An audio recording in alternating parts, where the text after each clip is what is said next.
So guys, Chris here to give a quick recap. UFC 124, pretty good night of events. I think it better than I expected. Only to talk about some fights real quick because I'm about to get down and watch all this boxing HBO and Showtime doubleheader cards.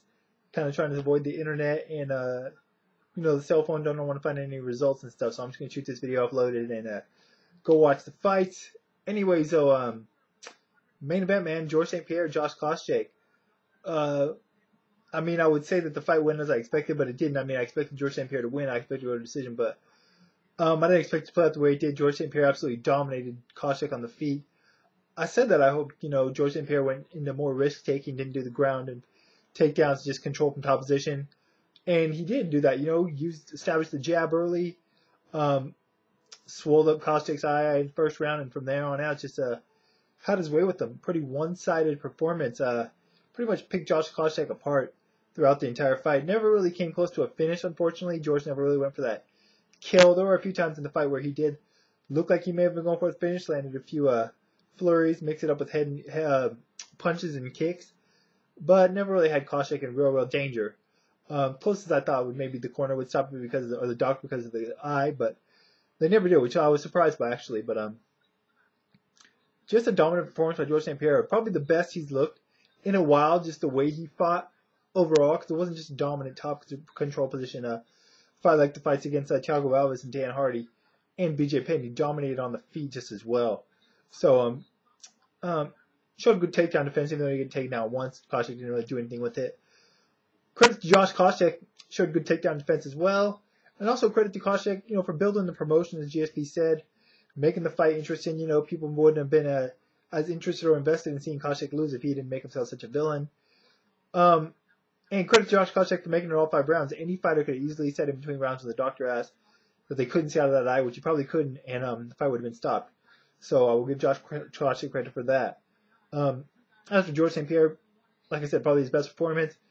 I think after this fight and Anderson Silva's last fight against Chael Sonnen, I think it's pretty safe to say that you could establish George St. Pierre as the number one pound for pound fighter in mixed martial arts at the moment.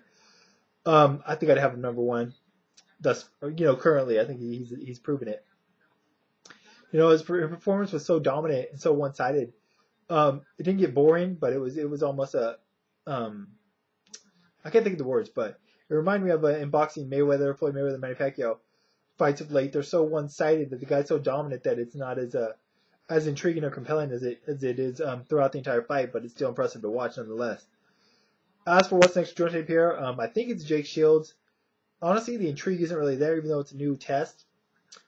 As I'm sure most fans would like to see the Anderson Silva fight, Silva showed some real vulnerabilities in that Chael Sonnen fight, and George St. Pierre looks like he's really improving in his stand-up as well as his ground game is always improving. So I doubt we'll get that fight next, but I would like to see it sometime next year if both guys remain undefeated. As for the undercard, real quick, first fight I saw, Dustin Hazlett, Mark Koscheck.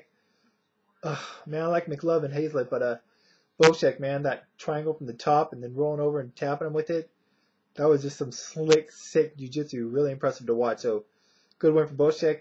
Unfortunately for McLovin, he's probably going to get cut, but there's a lot of other places out there where he can compete. Hopefully Strikeforce. They need some more lightweights to kind of diversify their division at 155. Thiago Alves, John Howard.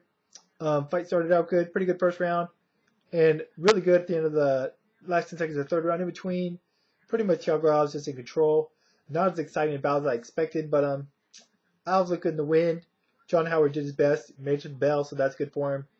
Alves reestablished, got another win. Who knows for what's next for him at welterweight? There's a lot of good guys you can match up with him, though. I wouldn't mind seeing him taking on Carlos Condit. I think that'd be an exciting, entertaining fight. Jim Miller, Charles Oliveira. It's funny, I thought probably go to decision here. I thought Jim Miller would be too much too soon. But Charles Oliveira looked pretty good in this fight, actually. Very active on the ground from his back. But, and it looked like he was in control, but Jim Miller all of a sudden went for a leg. Kind of reversed it, went for a leg. Looked like he was going for a heel hook or an ankle lock. Oliveira looked to be able to not be in trouble. Next thing you know, Miller, I guess it looks like he transitioned to a knee bar. Oliveira tapped quick, and it was over, man. Miller was pumped up. This is the guy I think should fight maybe Evan Dunham next, and the winner of that I think should get the title shot at that lightweight. if not George Soteropoulos as well, or maybe Miller Soteropoulos. I know Koscheck called them out, but I think Miller deserves that fight next. But impressive win for Jim Miller. Joe Stevenson, Mac Danzig, former Ultimate Fighter winners. I really thought Mac needed this one more than Joe Daddy, and he got it. Funny thing is, I looked away for the TV for 1 second. I didn't even turn my head. I just looked down for a second. And the fight was pretty much over. Joe was the aggressor. Mac used that aggression against him. Countered him with a left hook, I believe it was. Dropped him face flat. Finished him off on the ground. Big win for Mac Danzig. You could see how excited he was. Same with Jim Miller in his fight. These guys are really, really, really excited to get those wins. Much needed win for Mac Danzig. He needed it. If he would have lost, I really believe he would have been cut. I do not think Joe Stevenson will be cut just yet. Mac Danzig, speaking of cut, though, he might want to cut down to featherweight now that it's available in the UFC. He's pretty bulked up even for a lightweight. I think he could cut down to featherweight and have a little more success there. And lastly, Stefan Struve versus Sean McCorkle. McCorkle did a lot of talk going into this fight. Made it pretty funny. Made it a little more intriguing or compelling than it would have been otherwise. And actually, early on, it looked like he might have won the fight, or might win the fight with a topside Kimura, but wasn't able to finish it. Still was on top, but Struve was, surviving on his back as he always does. Wasn't never really in trouble, not compared to some of his other fights where he's really been beaten down and had to come back. But Struve did a great reverse from the bottom, instantly got mount, dropped down some punches, some elbows, and got the win. Got the stoppage, got the win. So good win for Stefan Struve. Like I said, a pretty entertaining night of fights. It's not really one boring fight. I think Thiago John Howard was probably the least entertaining fight of the night, and that wasn't really boring, So good night of fights. Once again, impressive performance by George St. Pierre. So I want to hear your guys' thoughts. Want to hear what you think is next for George St. Pierre, Jake Shields, I think. But would you prefer to see him fight? I mean, I imagine you would like to see him fight Anderson Silva next. But let me ask you these two questions. One, do you think George St. Pierre at this moment is the #1 pound-for-pound fighter in mixed martial arts? And two, do you think he should fight Anderson Silva next? Would you like to see it? And who do you think will win? Anyways, I'll be talking about this fight, this event more in depth tomorrow on the Science of Violence radio show, as well as with all the boxing that I'm going to be watching in a minute. My co-host, for people that listen to Sherdog or view Sherdog, not view, but go to Sherdog and listen to some of the radio shows. I'm sure you know him, Brandon from New Jersey. He's going to be my co-host tomorrow, so looking forward to that. That should be interesting, but that's it for now. Science of Violence radio show tomorrow. I'll put a link in the information part of the video as usual, as well as a link to my Twitter. That's it for now, guys. Until next time, I'm out.